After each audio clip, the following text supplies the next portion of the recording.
Hello, everybody, and welcome back to First Ring Daily. Before we dive in, these people want you to know that starting, in January of next year, you're going to be out of luck with Windows 7, and that's not just consumers, that's enterprise, small business, all that good stuff. You got to start moving off, and if you're not already planning right now, you might be behind, and you got to get your little behind in gear. The shift is real. You can find resources and all that stuff down below. Paul is snickering over there, but he knows the realization that if you're not migrated off of Windows 7 when that support ends, you're either going to start paying some serious money, which you don't want to do. I was not disagreeing with anything you said. I found the way you said it to be humorous but accurate. Yeah, that's what we do here on First Ring. Yeah, humor, but accurate. but with accuracy, yeah. We, accurate adjacent. Yeah, just whatever. It is Microsoft's fiscal year end in exactly, 3 days? It's Friday the last. Is there 31 days in June? What are we expecting out of this? It seems like every year, other than the year-end earnings that come weeks from now, it's often news. Yeah, there's sometimes reorgs. There's sometimes layoffs. There's sometimes divestitures. I haven't heard anything this year. Sometimes I hear about this, but not this time. There's been some small cuts, but that was more on the Mixer side, and I wouldn't call that like layoffs or anything. That's just them changing the strategy for Mixer and getting rid of some stuff. Right. But yeah, if Microsoft's going to be making big changes, we will be finding out here very, very soon, followed up by the conference we are not allowed to go to, which I'm not upset by in any capacity, Inspire, which is now taking place in Las Vegas, which I don't... Yeah, I don't know. This, honestly, you know this. In the past, I when it was in DC or Toronto, one of the best shows I've ever been to. Oh yeah, I like the conference. And if people are wondering why, it's because that's where Microsoft invites all their business partners, like all the people that are reselling. And if you ever want to figure out what's going on with Microsoft, those are the people that will tell you. So. Yeah, but also, Microsoft itself is surprisingly candid at this show. It's the one that's why time we're not allowed there.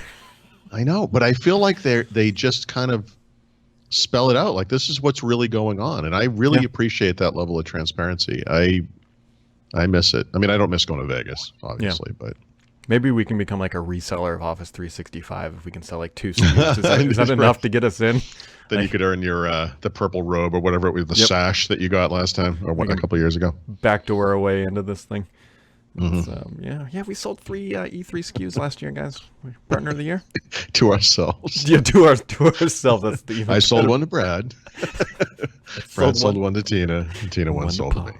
Yeah, it was it's good. A pyramid scheme, sort of built on the E platform of E135, 7 and 9 and 12, and I don't know why they use odd numbers, but. They're going for that I would say that BMW thing, but now BMW has 1, 2, 3, 4, 5, 6, 7, and 8. Yep. Are they all prime numbers? Nope. No, they're not. I don't know why. Wait, are they all prime numbers? I'm not sure. There's so many of them. I can't remember what all of them are. 1, 3, 5, 7. Yeah, they're only divisible by 1 in themselves, right? Yeah. Is there a 9, a 15? First prime numbers. No, as in their SKUs. I don't remember what the SKU numbers are after. Yeah, 1, 2, 3, 5, and 7. They're all prime. That would be a good little Microsoft insider joke, right? Yeah, I guess. All right. It's hilarious in different ways. You have to have a mathematical bent to see the humor in it, I guess, which I do not. I got nothing. I got nothing for that. And there's also really nothing going on today, kind of. Right. So for that reason, I'm going to finally publish my OnePlus 7 Pro review today. Oh, that's good. Yep. Yeah, long time coming. It's going to be a long review, that is. I've actually been using it as my primary phone for a long time. But I will say for people, I'll just ruin it for anyone listening. For anyone who cares about the camera as kind of the big thing, it kind of undercuts everything else that's awesome about the phone, because this thing literally has the best display I've ever seen. It is the best performing device. It has the best specs. It's a beautiful design. And the camera system just lets it down. Yeah. And when photos really matter to me, like when we were in DC and I was taking pictures out in the, of monuments and stuff, I didn't use this camera because I don't trust it to take good photos. And if you go to my Instagram feed, and you can tell which ones were taken with this phone. Like I went on a walk yesterday with the phone, obviously, because it's my phone. So I had that, and I was listening to whatever podcast or audiobook or whatever, and I took pictures, and they're all just washed out and bland looking, and that's the type of photos this thing takes. So it's too bad, because other than that, this thing is basically the apex of the smartphone market. It's unbelievable. It's a gorgeous phone, and it's an amazing performer, and the screen is like ungodly good. I've never seen anything like this screen. Yeah, which that's kind of a bummer. And it almost makes you think, like, what's next? So there's a company, I think it's called Oppo or Oppo, OPPO, unveiled a phone. There's like Shanghai MWC going on this week or something like that. Yep. So by the way, that's the same company as OnePlus, basically. They have the same parent company, yeah. Gotcha. And so a lot of those designs go back and forth. Sorry to interrupt. Yeah. You done? Yeah. You can talk. Anyways, what they unveiled is what everyone knew was coming, and I think other companies had unveiled it too. It's basically the front-facing camera is now behind the screen, and so then the front of the phone is just one giant screen, and that is peak, right? What's next? Like after that? So this phone does that as well, but not with the in-screen thing. So I think I've demoed this, but if you haven't, it's the same. It's an all-screen design, but when you see the little guy come up. There needs to be some sort of like Star Wars noise when that happens. I know. You know what it is? It's I think what you're thinking of is the Star Trek door sound. Maybe that's it. Yeah. Like when they walk up to the deck and the doors open, it's like Yeah, I agree. There is a small mechanical whir you can hear. Clearly there's little motors in there. Yeah. little tiny things. But I mean, it's like, okay, so every company will be there and we'll have that all done. Then it's... Yes. So actually, I will say, and this is in my review, when you think about the cameras in the market that perform the best, and I would include the Huawei phones, the Samsungs from let's say the S8 on, the recent iPhones are in there for sure. The Google Pixels have always been in there, all of them. What are why did they succeed where this thing fails? And honestly, I don't think it's the hardware. I think it's the software. And I think the big thing that these other companies are able to do this just through their sheer size and market power and the amount of money they have is they can do the deep work needed to get whatever, if it's AI or whatever software-based camera capabilities. I mean, consider Google with a single camera lens, to this day, is outperforming cameras with 3 camera lenses. It's software. And I think, OnePlus is a small company. I don't think they have the deep research. I mean, they're the same parent company as Oppo. It's a Chinese firm. But I think this is something that they will catch up at. There's no doubt about it. And I don't know if it happens in time for this phone. I mean, that's one of the things they've done a good job of updating it since it came out. None of them have fully resolved the issues I have with the camera, but they keep going. And you never know. Or maybe a future version will do it. But yeah, I think what you're implying basically is that these capabilities eventually become a commodity. As do the all-screen designs and all that other stuff. And at some point, any phone you want to buy is going to have some level of performance with regard to all those things.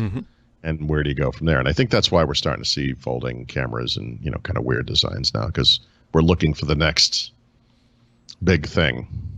Which it may not be there. I mean, that's the thing is, right? A lot of these companies are concerned that, hey, maybe there isn't like a thing to go to, and it's like that's just it. Like, well, I mean, I think you go to like an AR headset or glasses or whatever. Yeah, the companion stuff is kind of interesting. I think folding designs have airspace to travel. I mean, they won't be for everyone at first, but what is? I don't know. I think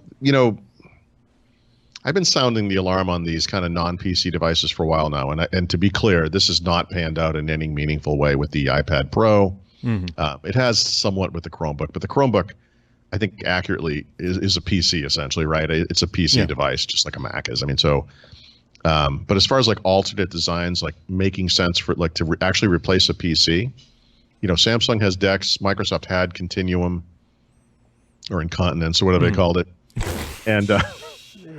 And there's no reason they couldn't do that with Android. There's no reason Google couldn't do it with Android. Google has been pushing, Chrome for whatever reason. But I really think these folding designs and the way that phones are getting so much more powerful will eventually be the thing that will replace the PC, because the phone is the one thing everyone's going to have. And if you can go to a workplace or be on a plane or wherever you are and dock it to something, I'm docking it like you're going to do it with like a hardware thing. It's probably just going to be wireless. But and gain access to a keyboard, a bigger screen, whatever. I think that's going to do the trick for a lot of people. Sure, and I don't disagree with that. I've been noodling over writing a post about.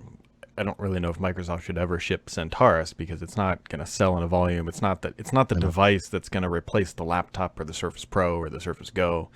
No, but what are they going to do? They don't have the phone, right? That's the problem. It's the when you're a hammer, everything's a nail. I mean, for mobile platform makers like Apple and Google, it makes sense to go in the directions they're going in. For Microsoft, it's like, well, we got the PC. Yeah. I mean, you kind of... And they got HoloLens. I mean, that's the other side. Yeah, some future convergence could happen. Yeah. But, yeah, this is... Actually, I mean, not to keep getting off on this side tangent, but this programming Windows thing, like the reason I'm writing this, the reason it's the same kind of rush. Yeah, if you didn't hear, I was writing this here. The point of it is that things happen for a reason. And in the technology world, I'm sure like everywhere else, like a lot of things in the Microsoft sphere, whatever, are reactions to things that happened elsewhere, and so Windows was a reaction to the GUI trend that started when Apple took the Xerox PARC stuff and was like, oh my God, world, look at this. And so they reacted to it, and that's what happened. And there were a million of these things. And so, Samsung DeX today, I can't, it has not had any meaningful impact. Right. But and we should credit Microsoft. I think Microsoft was one of the first companies to really do this in a meaningful way. But I think this stuff, even though it hasn't gone anywhere yet, I think it's going to form part of a future that is going to point to where the PC goes, And so Microsoft obviously is trying to play a role in that still, but we'll see. Yeah. But before they do that, they have to ship 19H2. And, we don't know where that one is. Put a muzzle on that guy. He keeps going on Twitter and calling everyone a jerk because spring isn't a thing. Apparently. Oh, boy. Yep. Yeah. Well, I guess, like that little kick in the nuts. I mean, I'm assuming they'll ship it. It's just, I'm counting on it, Brad. I need them to ship this thing. Yeah. I guess we'll find out eventually. Yeah. But sure. We're not on a need to know basis, so no. They'll let us know. We're pretty far off that. I'm sure they'll announce it at the partner conference. What do they call that now? Inspire? Is that the name? Yeah. Inspire, and it's also bundled with Tech Ready, and so you're ready to inspire. Ready to inspire. Tech. Something.com. I don't know. Yeah. What is that beeping? That's my microwave oven. No, I was like, I don't think my smoke alarms beep like that. But, no, you'll be delighted to know that my daughter's toast is ready.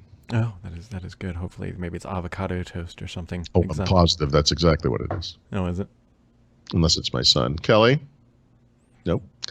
Hey, Mark. What did you make? With what? Eggs with avocado and cheese. Wow. I was kind of hoping maybe he would microwave some fish in your household. That would have been... No. Actually, no, he would never eat fish. He's not that kind of guy. Yeah, but for the humor value of just sure. tossing some in ye old microwave. As thrilling as this has been, you got anything else there, mister? No, like I said, I will finish this OnePlus 7 Pro review. I'll get that up to date. It's going to be my next big thing, I guess. I'm trying to get this out behind me. How about you? No, I'm just trying to figure out some logistics things on the backside of Petri, which is always fun. Or trying to figure out how to get the posting to LinkedIn to work better and other stuff. We got some podcasts going up on that side of the house later today. Cool. And let's see, we got the podcast tomorrow morning, and then this podcast is tomorrow at 1 p.m. Oh, right. Yeah, podcast. No, you have another podcast tomorrow morning. Sorry. It's just podcasts all the way down. All the way down. You do, how many of these do you do a week, would you say?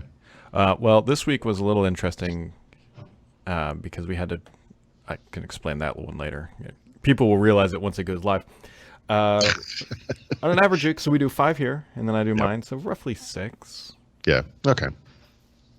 No, well, and then Enterprise Dish, so 7. 7 a week. 7. Okay. 7. Yeah, so I also do 7. I do What the Tech and Windows Weekly plus this. So. Yep.